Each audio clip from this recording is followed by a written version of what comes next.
ये इतिहास में 3 हुए हैं। पहला जो हुआ है वो ऑकलैंड के समय हुआ है, 1839 से शुरू हुआ है, एक 1842 तक चला है। फिर एक शुरू होगा 1878 में, ये 1881 तक चला है। और एक आखिरी जो एंग्लो अफगान वार हुआ है वो 1919 में हुआ है।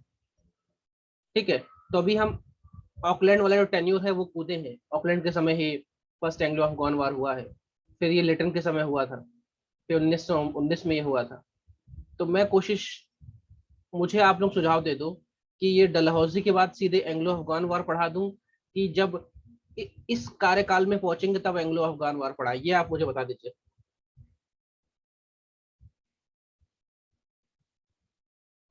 सर इस टाइम पीरियड में ही पढ़ा देना जब बनाएंगे। ठीक है, तो डलहौजी के बाद अपन एंग्लो अफगान वार करेंगे और तीनों करेंगे, है ना। तो इसको तो आप लोग पढ़ के निकल ही चुके हो, तो ये आपको समझ में आ जाएगा कि इसमें क्या हुआ था। इसमें अगर कुछ नहीं भी आता है तो थोड़ा बहुत एडजस्ट करना, जब हम इस टेन्योर में पहुंचेंगे ना तब और अच्छी समझ में आ जाएगा। ठीक है, तो एंग्लो अफगान वार अपन डलहौजी की बात कर लेंगे। Okay sir. तो अब चल रहे हैं डलहौजी के पास। डलहौजी जो व्यक्ति है, इसका नाम था जेम्स ब्राउन राम से। इस व्यक्ति को सबसे इंपॉर्टेंट जीजी ऑफ इंडिया माना जाता है, सबसे इंपॉर्टेंट व्यक्ति। क्योंकि अगर हम कॉर्नवालिस की बात करें तो उसने बहुत सारे सुधार किए, हमने बेंटिक की बात करेंगे तो उसने बहुत सारे सुधार किए। लेकिन ये जो व्यक्ति है, इसने बहुत सारे सुधार तो नहीं कह सकता हूँ, लेकिन इसने बहुत सारे डेवलपमेंट किए, बहुत नया नया विकास किया। बहुत सारी चीजों का ये पापा है, फादर है। Father of postal service, father of telegraph, father of railway, father of PWD, father of Indian engineering service. तो बहुत चीजों का ये पापा है। लेकिन जब ये आया था तो ये सिर्फ 36 साल का था। तो 36 साल की उम्र में ये गवर्नर जनरल बनता है। और ईस्ट इंडिया कंपनी के इतिहास में, या ब्रिटेन, जब ब्रिटेन का रूल होगा उसके इतिहास में, ये यंगेस्ट व्यक्ति था जिसने भारत को रूल किया था। 36 साल में गवर्नर जनरल ऑफ इंडिया बन गया था। इसके बाद जो सेकंड नंबर का व्यक्ति रहेगा वो है करसन, जो बंगाल पार्टीशन करेगा, वो आएगा 40-41 साल की उम्र में, लेकिन ये यंगेस्ट है। ठीक है, तो इसका जो टेन्योर है ये 8 साल का रहता है। और इस टेन्योर में इसने बहुत सारे काम किए, इतने सारे काम किए कि प्रीलिम्स के पेपर में ये बड़ा पसंदीदा है पेपर सेट करने वालों का। अगर वो मॉडर्न हिस्ट्री में गवर्नर जनरल से कुछ पूछना चाहते हैं, अगर उसमें 4 सवाल पूछ रहे हैं तो 2 सवाल तो डलहौजी से जुड़े हुए रहेंगे, क्योंकि इसने बहुत धूमधाम मचाई है, बहुत धमाल मचाया है। और इसी वजह से इसी वजह से इसको मार्कस की उपाधि मिली थी। मैंने एक आपको चार्ट दिया था मार्कस वाला, मतलब जिसमें अर्ल था, ड्यूक था, मार्कस था। ठीक है, ये सब उपाधियां थी। तो इसके बाद ये ड्यूक भी बनेगा। तो इसने बहुत अच्छे अच्छे काम किए थे, ऐसा इसको लगता था कि मैंने बड़े अच्छे काम किए थे। और इसीलिए इसको, जब ये यहाँ से गया है तो इसको मार्कस की उपाधि मिली। मार्कस की उपाधि इसको कब मिली थी? जब इसने पंजाब अनेक्स किया था। ये कोई एग्जाम में नहीं आएगा, बता रहा हूँ मैं। ठीक है, क्योंकि पंजाब को जब इसने जीता तो उस समय पंजाब को जब भी देखा जाता था तो ये समझा जाता था कि ये महाराजा रंजीत सिंह का एरिया है। और काफी बड़ा एरिया था पंजाब। पंजाब मतलब आज का आपका इंडिया का पंजाब, आज का आपका पाकिस्तान का पंजाब। और जो नॉर्थ वेस्ट फ्रंटियर प्रोविंसेस है, मतलब जो पाकिस्तान का जो पश्तून वाला इलाका है जो कि अफगानिस्तान से लगता है, वो सब पंजाब में आया करता था। तो बड़ा अच्छा इसका कैरियर रहा है। ईस्ट इंडिया कंपनी के हिसाब से बड़ा अच्छा इसका कैरियर रहा है। इसके हिसाब से इसका कैरियर बहुत अच्छा रहा है। प्रीलिम्स के हिसाब से इसका कैरियर बहुत अच्छा रहा है। तो हमें इसको ध्यान से पढ़ना है और ध्यान से समझना भी है, और कुछ फैक्ट को रटना भी है। ठीक है, क्योंकि ये करके चला गया है तो हमें एग्जाम में पूछा जाता है। तो इस स्लाइड में आपने ये देखा कि ये जो व्यक्ति है, ये यंगेस्ट गवर्नर जनरल था, 36 साल की उम्र में आ गया था। इसका टेन्योर 1848 से 1856 का था। ठीक है, और इसके पहले हार्डिंग आके जा चुका है। हार्डिंग 1844 में आया था, 1848 में हार्डिंग जा चुका है, अब आया है डलहौजी। ठीक है, तो चलते हैं इसके बारे में, पढ़ते हैं इसने क्या क्या किया। किया तो बहुत कुछ है और हमें पढ़ना भी है। 2013 की यूपीएससी मेंस में ये सवाल आया था कि क्यों डलहौजी को मेकर ऑफ मॉडर्न इंडिया कहते हैं, क्यों डलहौजी को नवीन भारत का पितामह या जनक कहते हैं, क्यों कहते हैं? इसने बहुत सारे काम कराए हैं, वही सब भी हमें पढ़ना है। ठीक है, आज जिस रेलवे में आप घूम रहे हैं, जिस टेलीग्राफ लाइन तो आज बंद हो गई, लेकिन जो आपकी फोन्स लाइन है, उनका प्रोसेसर है टेलीग्राफ, वो इसने शुरू कराया। पीडब्ल्यूडी डिपार्टमेंट इसने शुरू कराया, इंजीनियरिंग सर्विस ने शुरू कराई। ये सब देखते हैं, है ना। एक एक करके देखते हैं। जो जो लाल कलर से है वो इम्पोर्टेंट है, उसको ध्यान रखिएगा आप। साल ध्यान रखिएगा। इसको कहा जाता है father of Indian telegraph. Telegraph का फादर इसलिए कहा जाता है कि उसने टेलीग्राफ लाइन यहाँ पे शुरू कराई। तो पहला सवाल है कि टेलीग्राफ लाइन शुरू कराई तो कब शुरू कराई? तो इसने 1852 में ये काम करना शुरू कर दिया, 1852 में, ठीक है। और जो पहली टेलीग्राफ लाइन थी वो आगरा से कलकत्ता के बीच में थी। आगरा से कलकत्ता, कलकत्ता इनका हेडक्वार्टर था और आगरा जो था, आगरा अवध का एक मेजर हिस्सा था, ठीक है। तो आगरा से कलकत्ता के बीच में पहली टेलीग्राफ लाइन शुरू हुई।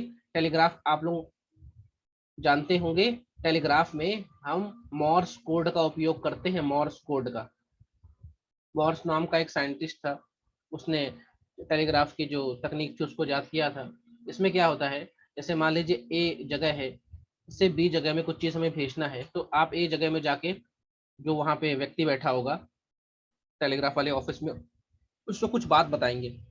मोटे तौर पे 1 से 2 सेंटेंस की बात होगी। उस बात को लेकर, जैसे आपने बोला राम, तो राम के लिए हो सकता है कोई मैसेज हो, वो टंकन करेगा, टाइप करेगा। मान लीजिए टाइप किया 178, तो ये इसने टाइप किया, तो वहां पे जो बी जो है, वो बी जो रिसीव कर रहा है, वो इस 178 को सुनेगा और अपने कागज में लिखेगा राम। तो ये जो यहाँ से यहाँ तक सिग्नल गया, इसे कहा जाता था मॉर्स कोड। मॉर्स कोड, तो मॉर्स कोड यूज होता था टेलीग्राफ में। और टेलीग्राफ में बहुत कम चीजें, ऐसा नहीं कि पूरी पूरी चिट्ठी हम टेलीग्राफ से भेजते थे। टेलीग्राफ में short and sweet, 1 line 2 line का सेंटेंस होता था और हर एक अंक का पैसा लगता था, हर एक अक्षर का पैसा लगता था टेलीग्राफ में, ठीक है। इसलिए टेलीग्राफ कोई भेजता था। मैंने भी बेगम मूवी नहीं देखी है ना शिवानी, तो टेलीग्राफ जब भी भेजा जाता था तो बहुत इंपॉर्टेंट होता था, क्योंकि हर अंक का पैसा लग रहा है, हर एक अक्षर का पैसा लग रहा है। इसलिए मोटे तौर पे जो मैं मोर्स कोड बता रहा हूँ ये टेलीग्राफ से जुड़ा हुआ है। उस फिल्म में क्या बताया मुझे नहीं पता, मैंने फिल्म नहीं देखी, ठीक है। तो पहली इसने लाइन जोड़ी थी आगरा से कलकत्ता के लिए। वो इसकी ये कोशिश थी, किसकी, डलहौजी की, कि जो हमारे मेन मेन सेंटर्स है वहाँ वहाँ हम टेलीग्राफ से अपने आप को कनेक्ट कर लें, क्योंकि अगर हमें कोई इन्फॉर्मेशन भेजनी, कोई जानकारी भेजनी, कोई चीज जानना है तो हमें पता हो सके।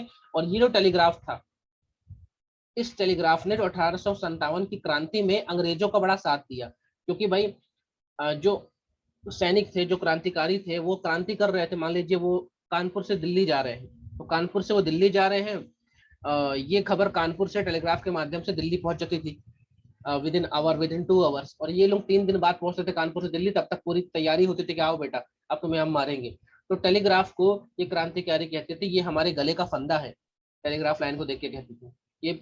मोटे तौर पर इस तरह आज आपकी बिजली के खंभे होते थे ना, वैसे इसकी तार खिंची होती थी।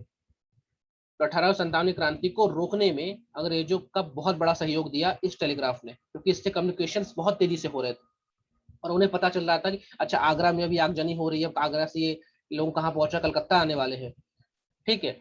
इसने बड़ा सहयोग दिया, रेलवे ने बड़ा सहयोग दिया, वो चीज हम धीमे धीमे देखेंगे और जब क्रांति पढ़ेंगे तो और इसको अच्छे से समझेंगे। तो आपको ये ध्यान रखना है कि इसने इंडियन टेलीग्राफ की शुरुआत कराई थी। 4000 मील लंबा इसका प्रोजेक्ट था, एक मील में 1.6 किलोमीटर होते हैं, ठीक है। इतना बड़ा इसने प्रोडक्ट लगाया था कि भैया मैं देश के अमूमन हर बड़े सेंटर में जहां उनकी प्रेजेंस है, जहां ईस्ट इंडिया कंपनी की प्रेजेंस है, वहां पे टेलीग्राफ लाइन डलवानी थी। ये सारा काम एक ऑफिसर के अंडर में हुआ था, उसका नाम था ओ श्वासनेशी। और चाहो तो इसका नाम याद रखो या तो नहीं रखो, लेकिन ठीक है, ओ श्वासनेशी वो ऑफिसर था जिसके अंतर्गत सारे हमारे देश में टेलीग्राफ लाइन डलवाई गई थी। पहली लाइन डलवाई गई थी ए से सी, मतलब आगरा से कलकत्ता के बीच में, ध्यान रखना है।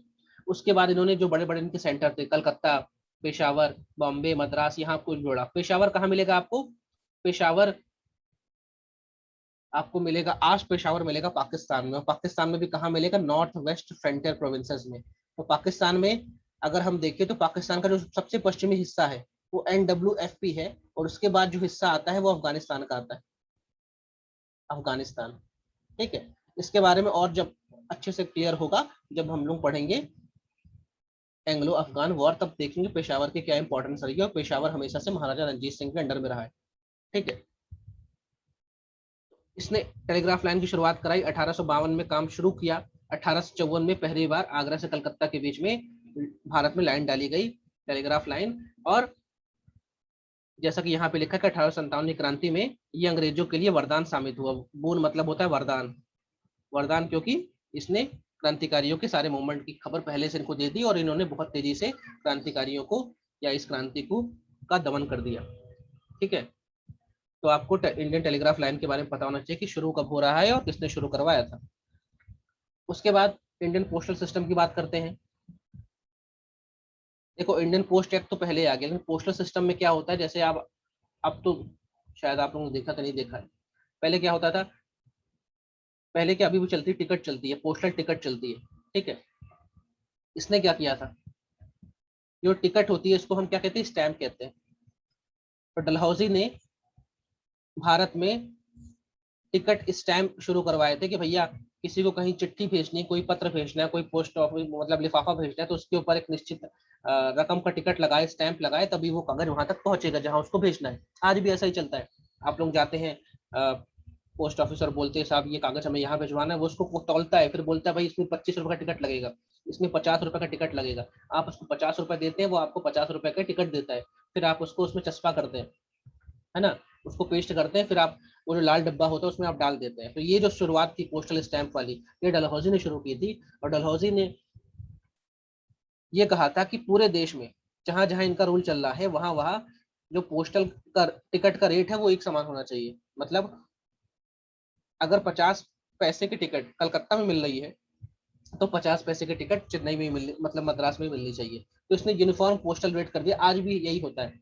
आप भारत के किसी पोस्ट ऑफिस में जाएं, 5 रुपए की जो स्टैंप होगी वो आपको, वही स्टैंप आपको कश्मीर में ही मिलेगी, वही स्टैंप आपको कन्याकुमारी में ही मिलेगी। तो ये शुरुआत इसने करी थी, यूनिफॉर्म पोस्टल रेट। क्योंकि पहले से इसने बोला कि भाई हमारा इतना लंबा कामकाज चल रहा है, इतने सारे लोग आ चुके हैं 1813 से, तो यहाँ पे बाकी जो यूरोपियंस लोग हैं वो भी व्यापार कर रहे हैं। तो कम्युनिकेशंस की तो बहुत ज्यादा आवश्यकता है, क्योंकि उस टाइम व्हाट्सएप, फेसबुक और मोबाइल फोन तो थे नहीं। जो भी बातचीत हो रही है, चाहे फॉर्मल चाहे इनफॉर्मल, चाहे घरेलू चाहे सरकारी, सारी हो रही थी चिट्ठी पत्री के माध्यम से। और इस चिट्ठी पत्री में इनको बहुत सारा पैसा मिलता था स्टैम्प से। तो उसने बोला ये पोस्टल स्टैम्प का सिस्टम शुरू करूं। और ये कहाँ से इंस्पायर हुआ था, क्योंकि अमेरिका से ये इंस्पायर हुआ था। मेरे सबसे पहले दुनिया में पोस्टल स्टैम्प जो वृहद लेवल पे शुरू हुआ, जो बहुत बड़े एरिया में शुरू हुआ, वो अमेरिका में शुरू हुआ। वो कब शुरू हुआ, कहाँ हुआ, ये सब मैं आपको दिखा दूंगा अभी, है ना। तो 1854 में इसने मॉडर्न पोस्टल सिस्टम की शुरुआत कर दी थी, और पोस्टल स्टैम्प की शुरुआत 1852 में की थी। ठीक है, तो जैसे 1852 में हम देख रहे हैं, अभी तक अब दो चीज आपने देखी, टेलीग्राफ लाइन डलना शुरू हुआ, ठीक है, और पोस्टल स्टैम्प सिस्टम शुरू हुआ। ये तो शुरू हुआ, और 1854 में क्या हो रहा है, आगरा से कलकत्ता तक लाइन डल गई, और पोस्टल सिस्टम जो है वो शुरू हो गया। क्योंकि भाई कोई भी जैसे मान लीजिए कहीं कोई ब्रिज बनना है, कहीं कोई पुल बनना है, तो आज उसकी नींव पड़ती है, बनते बनते 10 साल या 5 साल हो जाते हैं। वैसा यहाँ पे था। शुरू कब हुआ, कंप्लीट कब हुआ, 1854 में आगरा से कलकत्ता के बीच में टेलीग्राफ लाइन शुरू हो गई। 1854 में पोस्टल सिस्टम शुरू हो गया, यानी पूरे देश में एक ही जैसे टिकट मिल रहे थे। सिंध ये नहीं है, ये सिंध है, सिंध, सिंध सिंध। ठीक है, ये सिंध है। जैसे भैया ये सब अंग्रेजों की लैंग्वेज है ना। आपके मध्य प्रदेश में एक जिला है, इसका नाम है सागर, और उसकी स्पेलिंग क्या क्या है, ये है स्पेलिंग, सागर की स्पेलिंग। और आपसे बोलूंगा सागर की स्पेलिंग लिखो सागर जिले के, तो आप ऐसे लिख दोगे। ठीक है, लेकिन एक्चुअल स्पेलिंग ये है। तो वैसे एक्चुअल स्पेलिंग सिंध की ये थी, और हम बोलते हैं सिंध है। तो सिंध कहाँ है, आज तो पाकिस्तान में, लेकिन 1843 में सिंध को एनेक्स कर लिया गया था, ऑक्युपाई कर लिया गया था सिंध को। ठीक है, तो अब सिंध इनके अंडर में आ गया था, कमिश्नरी सिस्टम शुरू हुआ। तो इन्होंने पहला जो पोस्टल स्टैम्प शुरू किया, काम का शुरू कहाँ किया, सिंध से शुरू किया था। ठीक है, आज सिंध कहाँ है, पाकिस्तान में। ये जो सिंध के लोग हैं, इन्हीं को हम सिंधी कहते हैं, इन्हीं को हम सिंधी कहते हैं। ठीक है, अरे गूगल भी लिखता है सागर तो ठीक है, गूगल भी सागर, गूगल वो चीज लिखता है जो जनता समझती है। तो ये जो पोस्टल स्टैम्प, ये कहाँ से इंस्पायर हुआ था, 1775 में यूएसए में सबसे पहली बार उस समय के जो उनके राष्ट्रपति थे बेंजामिन फ्रैंकलिन, उन्होंने शुरू किया था। ये कुछ तस्वीर है उस समय के पोस्टल स्टैम्प की, जो कि डलहौजी ने शुरू किए थे। डलहौजी ने शुरू किए थे, ऐसे पोस्टल स्टैम्प थे। ठीक है, 1/4 लिखा है ना यहाँ पे, 1/4 आना ही है, 1/4 आना। अच्छा आप मुझे बताओ, आप लोगों ने 4 आना सुना है, 4 आना मतलब क्या होता है बताइए, 4 आना।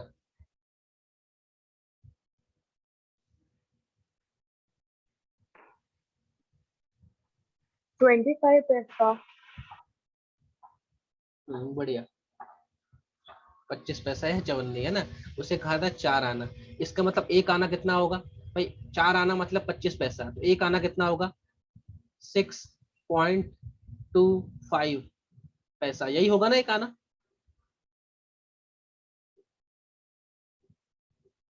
है ना।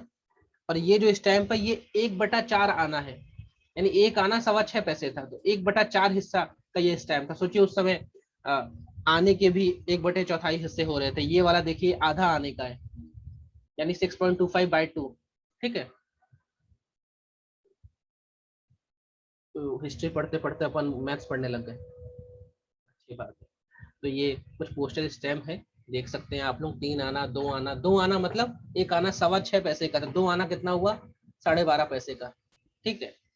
और इसमें से देखिए फोटो बनी है, वाइस राय हाउस की फोटो, सेक्रेटरिएट की फोटो है, वॉर मेमोरियल की फोटो है। वॉर मेमोरियल मतलब ये वॉर मेमोरियल आर्च, और इसी ऐसा ही आपको कहाँ मिलता है? दिल्ली वाला जो इंडिया गेट है वैसा, ये पुराना किला। ठीक है, दिल्ली वाला पुराना किला, इन सब की फोटो है। देखिए इन सब में मुगल बादशाह की तस्वीर है। अभी अभी इन्होंने मुगल बादशाह को रिप्लेस नहीं किया है, करेंगे। क्रांति होगी तो मुगल बादशाह को हटा ही देंगे, फिर रानी की तस्वीरें आने लग जाएंगी, रानी या राजा उस समय जो रहे। ठीक है। अब ये जो डलहौसी साहब है, इनको फादर ऑफ इंडियन रेलवेज कहते हैं, यानी भारतीय रेलवे का जनक। क्यों जनक कहते हैं? क्योंकि दुनिया में 1825 में पहली बार रेलवे चली, और देखिए 1853 में आपके देश में आ गई। कितनी फास्ट काम हो रहा है ना। और दुनिया में मेरे ख्याल से 1967 में पहली बार बुलेट ट्रेन चली है, और 2021 में आनी थी भारत, अहमदाबाद से मुंबई चलनी थी। 2021 आ गया, ट्रेन नहीं आई अभी। ठीक है। तो जब गुलाम थे तब काम जल्दी हो रहा था, जब आजाद हो गया तो काम लेट हो रहा है। ठीक है। ये बुलेट ट्रेन कौन बना रहा था? जापान बना रहा था। तो इसने पहली रेलवे लाइन डलवाई बॉम्बे से थाने के बीच में। 18 अप्रैल का दिन था, ट्रेन चली थी, 3 डिब्बे लेकर चली थी। एक का नाम था साहिब, एक का नाम था सुल्तान। 3 डिब्बे थे, इसमें यात्री बैठे थे, और एक का नाम था सिंध। ठीक है। तो बॉम्बे से थाने के बीच में ट्रेन चली थी, 3 डिब्बे लगाए गए थे, इसमें लोग बैठे हुए थे। तीनों डिब्बे के अलग अलग नाम थे, साहिब, सुल्तान और सिंध। ये तो हो गया स्टैटिक वाली बात। ठीक है। अब दूसरी जो लाइन चली थी 1854 में कलकत्ता से रानीगंज कोलफील्ड। तीसरी चली है मद्रास से अराक्कोनम।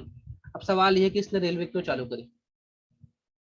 क्या पड़ी थी इस डलहौजी को रेलवे चालू करने की? तो पहली चीज तो रेलवे डलहौजी का एक तरह से पर्सनल इंटरेस्ट था, क्योंकि डलहौजी यहाँ आने से पहले ब्रिटेन में जो रेलवे कंपनीज थी उनका चेयरमैन के रूप में काम कर रहा था, विभिन्न पदों में वो वहां पे रहा है, तो उसको रेलवे फैंटेसी थी उसके लिए, उसको अच्छा लगता था काम करना। ये तो घर का काम रीजन हो गया। एक्चुअल रीजन क्या था डलहौजी का?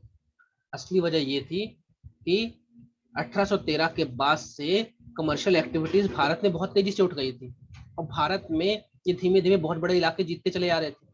तो जब ये इलाके इनके पास आ रहे थे तो यहाँ से इनको मिल रहा था कच्चा माल, यानी रॉ मटेरियल्स। और कच्चा माल जब इनको मिल रहा है तो ये चाहते थे जितनी जल्दी से जल्दी हो सके। जैसे मान लीजिए फॉर एग्जाम्पल, ये रानीगंज की बात मैं करता हूँ। रानीगंज कहाँ पे है, कोई बताएगा मुझे? आज रानीगंज वेस्ट बंगाल में कि झारखंड में?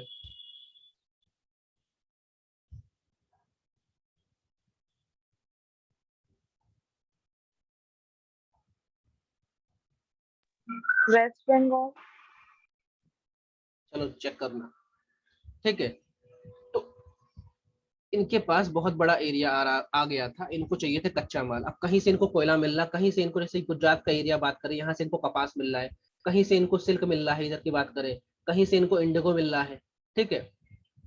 कहीं से इनको सोना मिल रहा है कोलार के गोल्ड फील्ड से। तो ये सब तो हिंटरलैंड थे ना, मतलब ये भारत के अंदरूनी हिस्से थे। और ये जो कच्चा माल था, इनको कहाँ चाहिए था सारा कच्चा माल? ये पोर्ट सिटीज में, ये समुंदर के किनारे चाहिए था, क्योंकि इसी पोर्ट सिटी से कच्चा माल ही दुनिया भर में भेज सकते थे। तो पहले क्या होता था, ये सारा कच्चा माल बैलगाड़ी से जाया करता था, क्योंकि उस समय तक ट्रक तो आए नहीं है, उस समय तक एरोप्लेन भी नहीं है।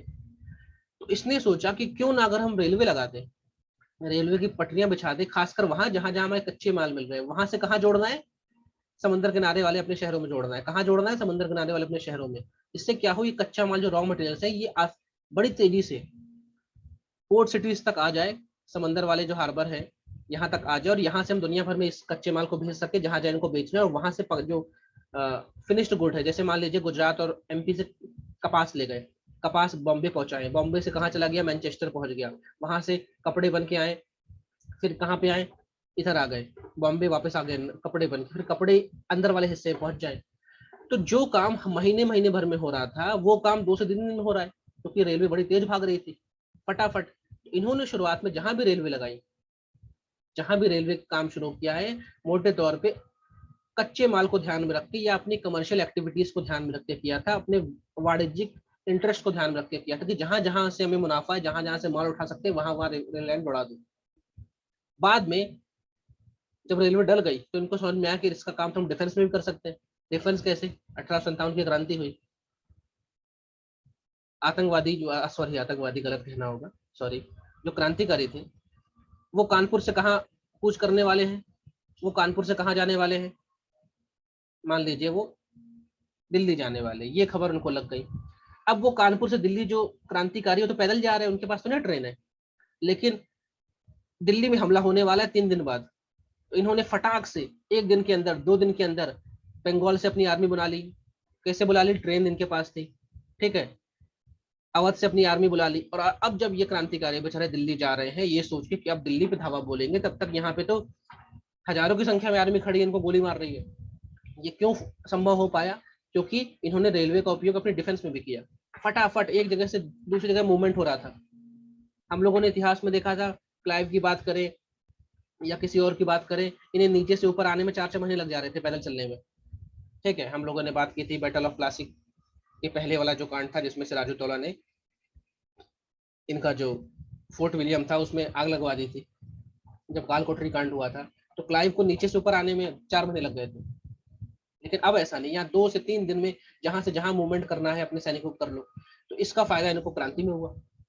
दूसरा, अब प्रशासन में भी इनको इसका फायदा हुआ। अब ऐसा नहीं था कि भाई कहीं कुछ मूवमेंट करना है, कोई कागज पत्र भेजना है, किसी का ट्रांसफर हो रहा है, कोई मान लीजिए बंगाल से उसको बॉम्बे ट्रांसफर हो रहा है, उसको जाना है, तो पहले ऐसा था कि पहुंच रहे हैं भाई साहब 1 महीने में, अब तो 3 दिन में पहुंच जाएंगे, रेलवे का टिकट कटाए और पहुंच गए। तो शुरू इनका पहला प्रायोरिटी थी कि हम अपना वाणिज्यिक जो अपने हित है उनको साध ले। लेकिन फिर इन्होंने सोचा कि नहीं, अपने डिफेंस वाले हित को भी साधने चाहिए। इन्होंने वहां भी अपनी लाइन दौड़ाई जहां पे इनकी आर्मी के मेन हेडक्वार्टर्स थे। एक आर्मी हेडक्वार्टर से दूसरे आर्मी हेडक्वार्टर के बीच में अच्छी रेलवे लाइन इन्होंने बिछा दी कि कभी भी अपनी सेनाओं को मूव करना पड़े तो मूव कर सके, ठीक है। और तीसरे लेवल में इन्होंने सोचा कि जहां जहां हमारी बड़ी बड़ी फैक्ट्रियां हैं, जहां जहां हमारे बड़े बड़े हेडक्वार्टर्स हैं, प्रेसिडेंसीज हैं, वहां भी उनको भी जोड़ देते हैं, जिससे हमारे प्रशासनिक काम आसानी से हो जाए। अब मान लीजिए कोई ब्रिटेन से कोई गवर्नर आया, अब उसकी नियुक्ति कहाँ हुई? मद्रास में या बंगाल में। तो वो आएगा कहाँ? पानी के जहाज से बॉम्बे उतरेगा। अब पानी के जहाज के बाद से वो 2 दिन के अंदर बंगाल पहुंच गया, 1 दिन के अंदर मद्रास पहुंच गया। तो उनका प्रशासनिक काम भी तेजी से हो रहा है। तो लेकिन सबसे पहला मेन मोटिव था उनका कमर्शियल या वाणिज्यिक, कि उन्हें इस कच्चा माल को तेजी से दुनिया भर में बेचना था, और दुनिया भर के माल को तेजी से भारत के अंदर वाले हिस्से में, अंदर वाले हिस्से को इंग्लिश में कहते हैं हिंटरलैंड। हिंटरलैंड मतलब ऐसा लैंड वाला हिस्सा जो कि समुद्र से दूर है, ठीक है, हिंटरलैंड। तो ये इनका मेन काम था, और इसी को देखते हुए इसने 1853 में पहली रेलवे लाइन डलवाई थी बॉम्बे से थाने के बीच में। और वो जो रेल चली थी उसमें 3 डिब्बे लगे थे। एक के डिब्बे का नाम था साहिब, एक का नाम था सुल्तान, एक का नाम था सिंध। ये जो मैंने पूरी ब्रीफिंग की, क्लियर है सभी को? Yes sir. सर ये बुलेट ट्रेन के बारे में एक बार फिर बता दीजिए। अरे ये तो मैंने आप लोगों को सो ना जाओ क्लास में इसलिए बताया। मैंने बोला दुनिया में पहली बुलेट ट्रेन 1967 में चली, वो चली जापान में। जापान में तो कई सालों से बुलेट ट्रेन चली आ रही। 2017 में मोदी सरकार और शिंजो आबे उस समय के जापानी प्रधानमंत्री आपस में एक डील करते हैं कि यार जापान जी आप भी हमको बुलेट ट्रेन दीजिए ना। तो जापान बोलता है 2021 तक, ठीक है। ये पहला इनका वादा था कि 2021 तक बुलेट ट्रेन भारत में दौड़ेगी, और कहाँ से कहाँ तक दौड़ेगी? अहमदाबाद से मुंबई तक। बाद में इसकी को एक्सटेंड करके 2022 कर दिया, क्योंकि 2022 में भारत को आजाद हुए 75 साल हो जाएंगे। तो जब हम 75वां वर्ष मनाएंगे तब हम बुलेट ट्रेन में सफर करेंगे अहमदाबाद से मुंबई के बीच में। लेकिन जिस हिसाब से काम चल रहा है ना, उस हिसाब से हमें लगता नहीं कि 2022 के 25 तक बुलेट ट्रेन बन पाएगी देश में, ठीक है। और ये कोविड के पहले की स्थिति थी, कोविड आने के बाद तो पता नहीं हम बुलेट ट्रेन पे भारत में बैठ भी पाएंगे कि नहीं बैठ पाएंगे। तो मेरा एक ये बताने का था कि जब हम गुलाम थे तो 1825 में पहली बार भाप के इंजन से ट्रेन चली, और देखिए विद इन 25 ईयर्स यानी 28 साल के अंतर्गत आपके देश में भी ट्रेन आ गई, कितनी तेज रफ्तार में आई। अब बुलेट ट्रेन चल रही है 1967 में पहली बार, और लगभग 70 साल 60 साल होने को आ गए, भारत में बुलेट ट्रेन नहीं आई। तो मैं तुलना कर रहा था, दिल में मत लेना कि आजाद भारत में हमारी तरक्की लेट है, गुलाम भारत में जल्दी हो रही है ना। ये सब सर कुछ किस्से कहानी है। सर अच्छा, जब इतना सारा आप रेलवे लगाएंगे तो रेलवे में लगेगा पैसा। देखो रेलवे में सबसे पहले अंकित सिंह क्या पूछना है पूछिए। सर जो ये नाम है सुल्तान साहिब सिंधी, ये इसका कोई कारण है?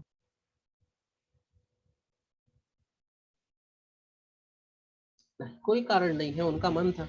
सिंध को डेजिग्नेट कर रहे थे प्रांत के रूप में, साहिब अपने आप को क्या कह सर रहे ये थे, डिब्बे और डिब्बे जा रहे थे? सुल्तान उसके लिए रेट कर रहे थे जो उस समय का मुगल बादशाह था कि ठीक है भाई आप देश के सुल्तान हो भले नाम के, ठीक है।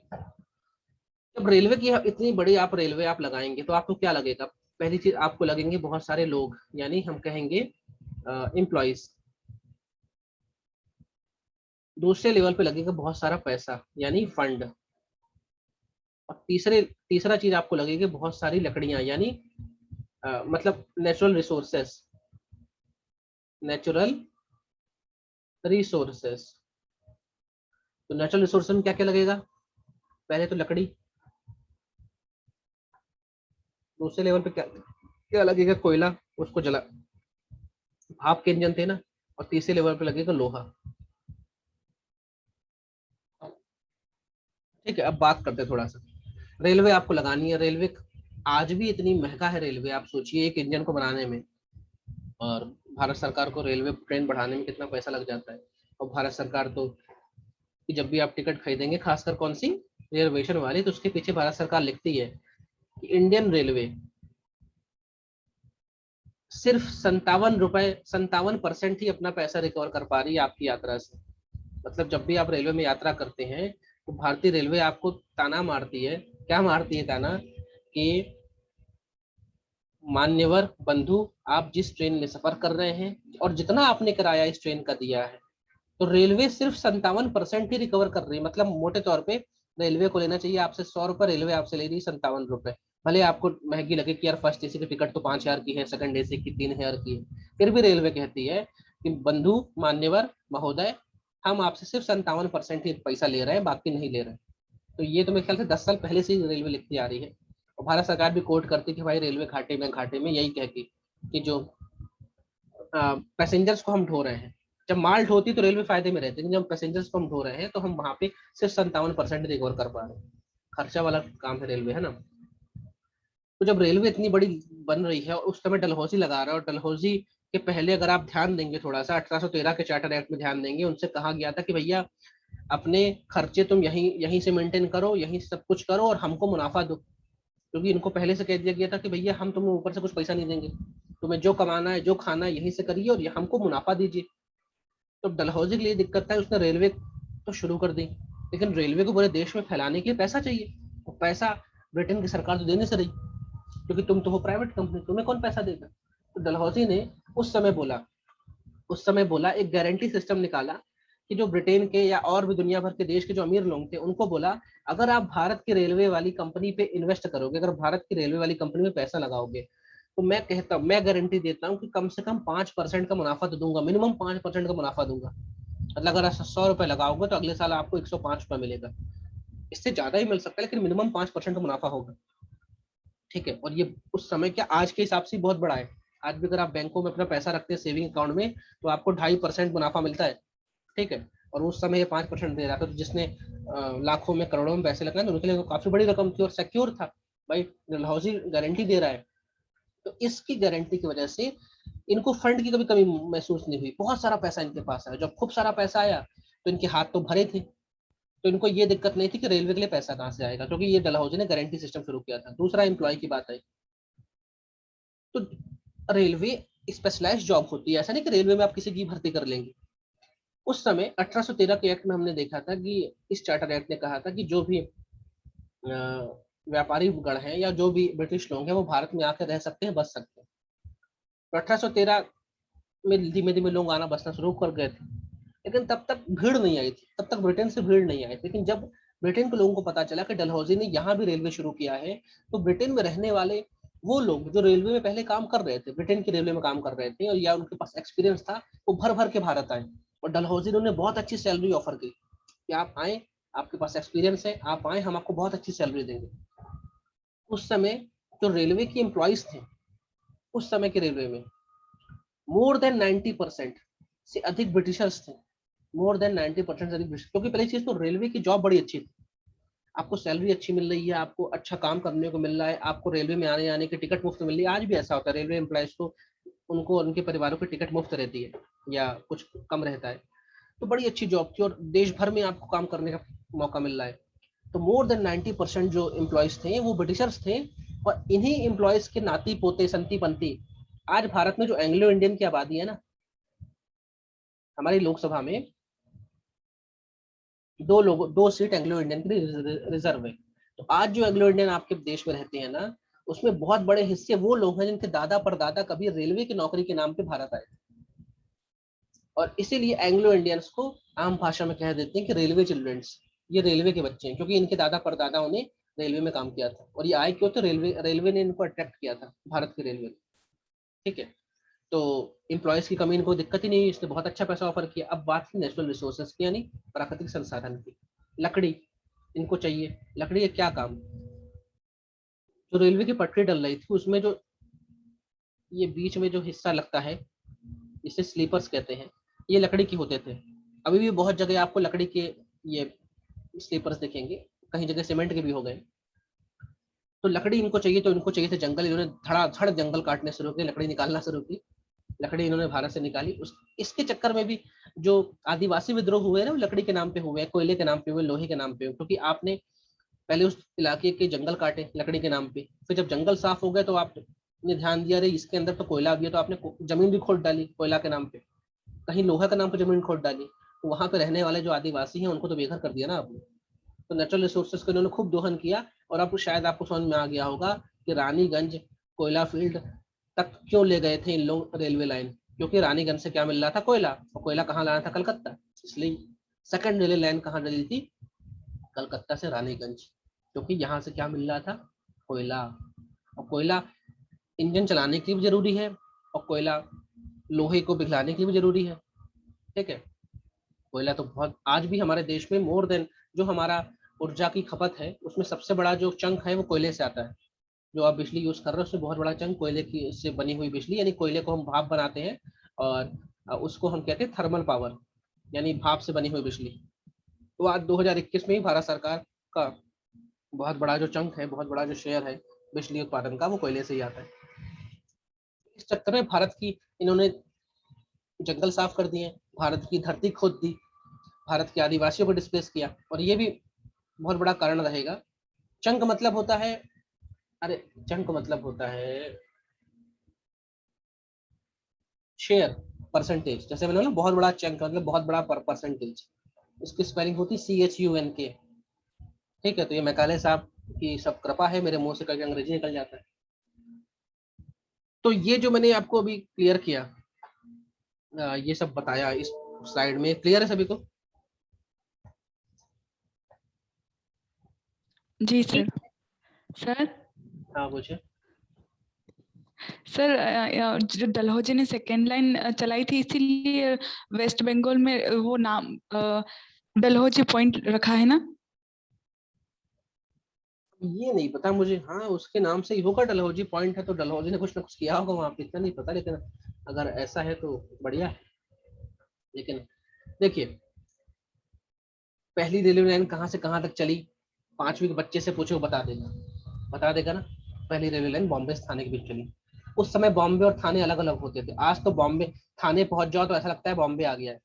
ठीक है, और ये लॉकडाउन के पहले मैं गया था थाने, पालघर गया था किसी काम से, फिर मैंने वहां से गाड़ी बुक की, तो मुझे पालघर से बॉम्बे आना था, 120 किलोमीटर का सफर था।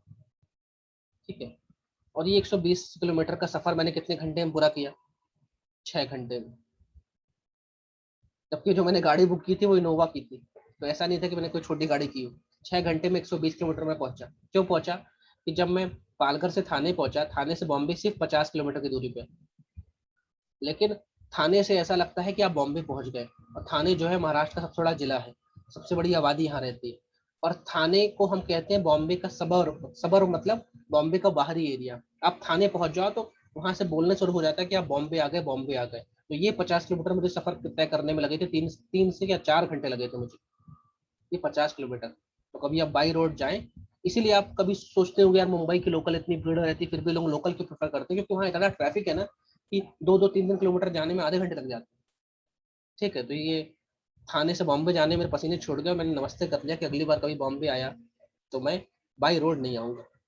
वैसे तो कोशिश करूंगा बॉम्बे जाना ना हो, 3-4 बार गया, लेकिन जाऊँ तो मैं बाई रोड ना जाऊँ, क्योंकि आपके समय 4-4 घंटे लगते सिर्फ 50 किलोमीटर में। ठीक है, तो बॉम्बे से थाने तब दूर था, लेकिन आज आप थाने पहुंच जाएंगे तो वहीं से हल्ला हो जाएगा बॉम्बे आ गया, बॉम्बे आ गया, जबकि बॉम्बे 50 किलोमीटर दूर है अभी। ठीक है, तो पहली लाइन कहाँ से कहाँ तक चली सबको याद है। अब आपका मेन काम ये सेकंड कहाँ से कहाँ तक चली है, क्योंकि स्टेटमेंट ऐसे आएंगे कंफ्यूज करने के लिए। थर्ड कहाँ से कहाँ तक चली है? मद्रास से अराकोनम। ठीक है, तो यहाँ पे अराकोनम जो है, अराकोनम मतलब अराकू वैली। आज अराकू जो वैली है ये आंध्र प्रदेश में आती है। और अराकू वैली जो है अपनी कॉफी के लिए बहुत फेमस है, कॉफी के लिए। ठीक है, तो यहाँ पे प्लांटेशन क्रॉप्स होती थी। प्लांटेशन क्रॉप मतलब ऐसी फसलें जो जिसमें प्लांट्स के रूप में या पौधे के रूप में लगती हैं, जैसे कॉफी हो गई, चाय हो गई, इन्हें प्लांटेशन क्रॉप्स कहते हैं। या फिर कॉटन हो गया, इन्हें प्लांटेशन क्रॉप्स कहते हैं, है ना। तो ये आपको चीजें क्लियर हो गई होंगी। अगली स्लाइड में चलते हैं।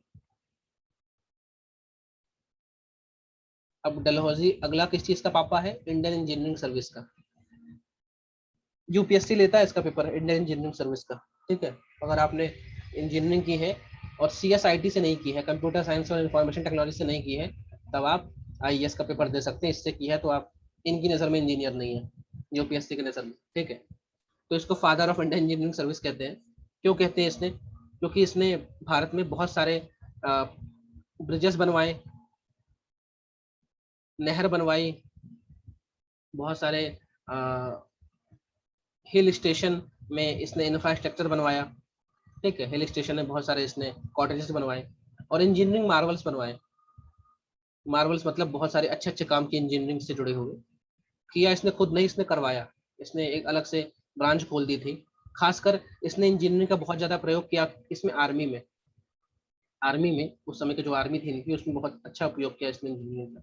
और आज भी आप लोग सुनते रहते हैं कि जो हमारे नॉर्थ ईस्ट वाले एरिया या फिर जो हमारे बॉर्डरिंग स्टेट्स हैं, ये जैसे, तो आप यहाँ पे बहुत सारे प्रोजेक्ट का नाम सुनते रहते हैं। जैसे दंतक नाम का प्रोजेक्ट चलता है, या परांतक नाम के प्रोजेक्ट हैं।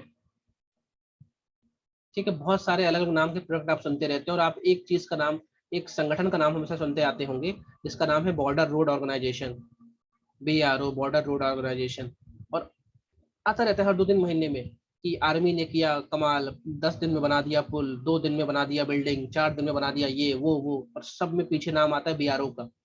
तो BRO कौन है? BRO आर्मी के अंडर एक बॉडी है, लेकिन ये पुल्स बनाती है। ठीक है, ये इंफ्रास्ट्रक्चर बनाती है, रोड बनाती है, पुल बनाती है। पहाड़ों में जहाँ लोगों का चलना दुभर है वहाँ बड़े बड़े पुल बना देती है BRO। और इसके अलग अलग प्रोजेक्ट है, हर राज्य के हिसाब से इन्हें प्रोजेक्ट के नाम दे रखे हैं। कहीं का नाम गंडक दे रखा है, कहीं का दंतक दे रखा है। ठीक है, कहीं का नाम कैलाश दे रखा है। ये अलग अलग से प्रोजेक्ट के नाम है BRO के। तो ये सब BRO आज हो पाया या खड़ा हो पाया, ये सब इस डलहौजी का काम था। इसने इंजीनियरिंग से जुड़े हुए जो काम थे वो आर्मी के अंदर घुसेड़े, क्योंकि आर्मी का काम, मेन काम क्या? लड़ना। और लड़ रही है तो ऐसा तो नहीं कि हमेशा ये समतल में लड़ रही, कभी ये पहाड़ों में लड़ रही, कभी ये रेगिस्तान में लड़ रही। तो वहां पे आर्मी के बड़े बड़े मतलब मूवमेंट होंगे, तोप जाएंगे, आर्टिलरी जाएंगी, लोग जाएंगे, तो उनको चलने के लिए रोड चाहिए, उनको नदियां क्रॉस करने के लिए पुल चाहिए। तो इसने उस समय आर्मी में काफी अच्छा, और आर्मी के लिए बड़े बड़े किले बनाने पड़ेंगे, बड़े बड़े जिसे हम कहेंगे इंफ्रा बनाने पड़ेंगे। तो उसके लिए आर्मी में एक शब्द आप सुनते होंगे गैरिसन नाम से। गैरिसन, गैरिसन मतलब होता है आर्मी का किला। और गैरिसन इंजीनियर का पोस्ट आप लोग सुने होंगे कभी कहीं। या कभी किसी छावनी के आसपास गुजरे होंगे, सागर गए होंगे, महू गए होंगे, तो आप यहाँ सब ये चीज़ देख सकते हैं।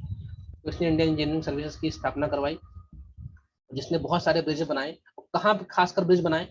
जो हमारे बॉर्डरिंग बॉर्डरिंग एरिया हैं, जैसे नेपाल की बॉर्डर हो गई, या फिर म्यांमार तरफ हो गए, या फिर कश्मीर तरफ हो गए, जहाँ पे लोगों को चलना दूभर था और वहाँ पे उनको लड़ना पड़ रहा था, तो वहाँ पे इन सब चीज़ों ने किसने किया।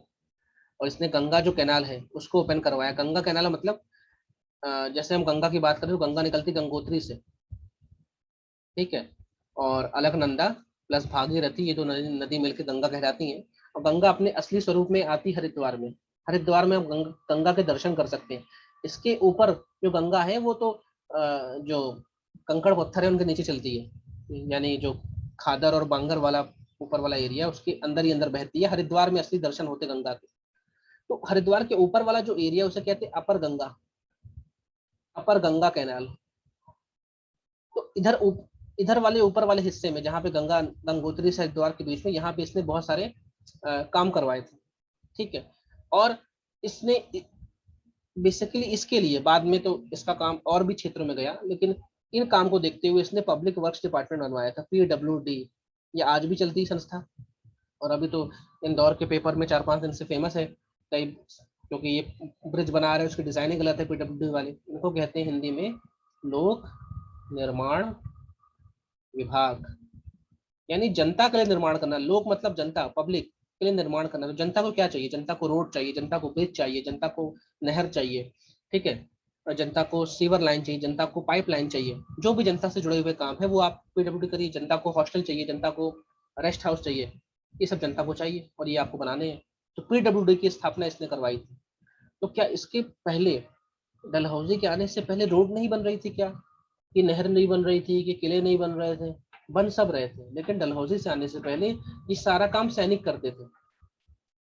तो सैनिक जब युद्ध करते थे तब तो युद्ध कर रहे हैं, लेकिन जब खाली रहते थे, जब युद्ध नहीं हो रहा, तो सैनिक को फ्री में पेमेंट क्यों दें?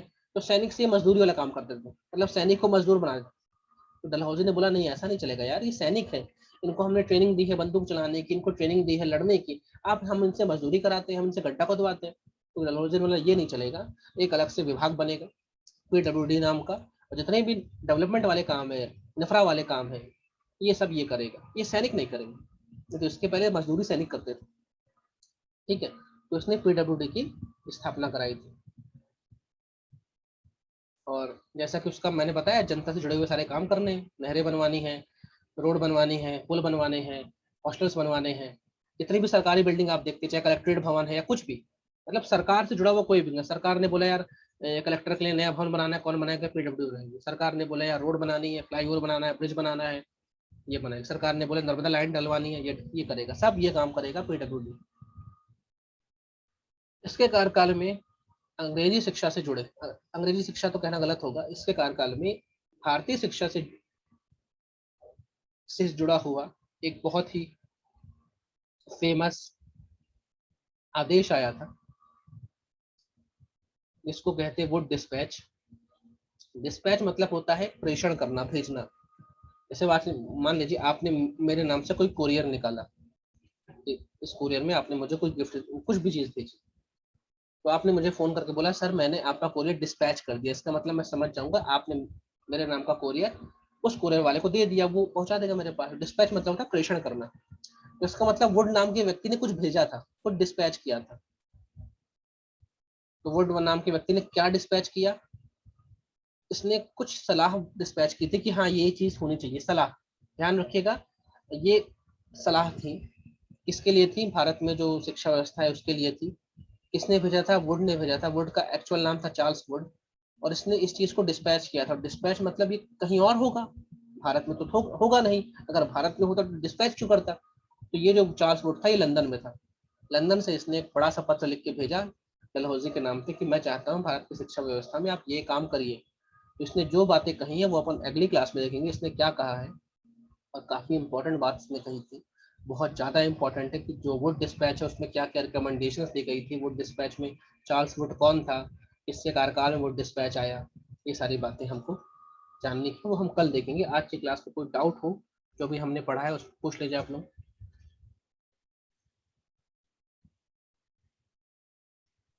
No sir.